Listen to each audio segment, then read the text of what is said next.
Unforeseen consequences and foreseen consequences. Neither can be stopped when they're on the level of, you know, nature.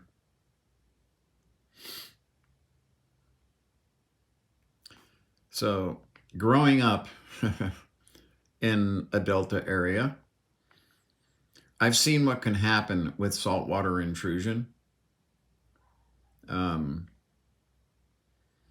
in the Bay Area where I lived, we had outgoing tides that were there was so much water flowing from Northern California down through the Bay Area, through the Sacramento and the San Joaquin rivers, that catfish would be pushed all the way past the Carquinez Straits by about 3 miles.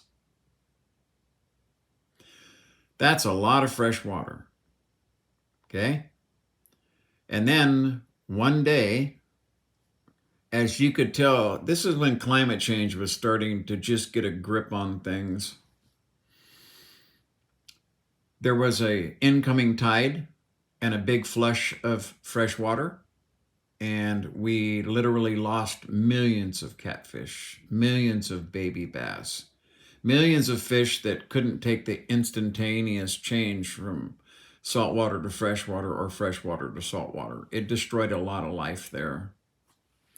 There was a time when I could go out on my boat and look into the water at high tide, and it would be maybe 3 feet visibility maximum when you had a fish on. And now you can see down 10 or 12 feet. That shows that how unhealthy the bay has become and how little freshwater inundation we get. There's no, on an outgoing tide, you're sitting there and you're looking 12 feet down into the bay. And this is, I'm not 200 yards offshore. So now it's happening on the Mississippi. They've got a wedge of saltwater that's now pushing up into the Mississippi River, and it's going to keep pushing up into the Mississippi River as water rises. These are the little things that people don't really think about, okay?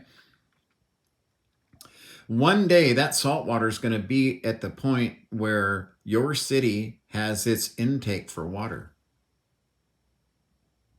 Now, instead of having an intake that sucks up fresh water, it's going to be sucking up brackish or salt water. These plants aren't designed to remove salt. That's what a reverse osmosis system is for. And so now it's happening right now in the Mississippi River. They're having a very large wedge of saltwater intruding. And again, as the oceans start to rise and there's less and less water on land, I wouldn't be surprised if literally that salt water moves 100 miles upriver within the next 25 years. It's scary. The Gulf is making itself known, and it's winning. These are the things people don't think about. Okay, so yeah, all of your agriculture gets its water right here. Well, what happens when it's salt water? What happens when you don't have any water? Well, you don't grow food. Pretty scary fucking thought. The projections for Kansas and places like that, places where you grow corn right now, are going to be deserts 100 years from now. Literally deserts, blowing sand. It'll look just like the fucking Sahara. That is the prediction. And oil companies just keep pumping out that profit and that oil, baby. Record profits.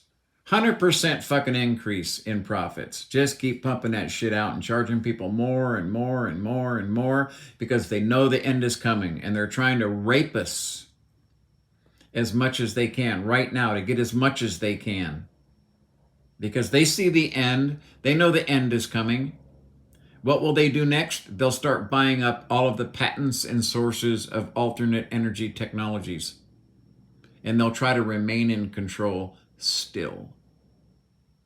They can't help it. It's what they've been doing for the last 100 years.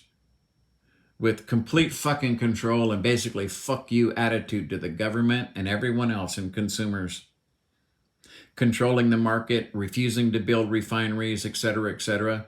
The history of the oil industry will be, if we survive, it will be of infamy. And there's going to come a point where when the world finally understands and they're finally scared enough, they're going to want to claw back every fucking penny that these oil executives ever had. They will be hunted down like fucking criminals.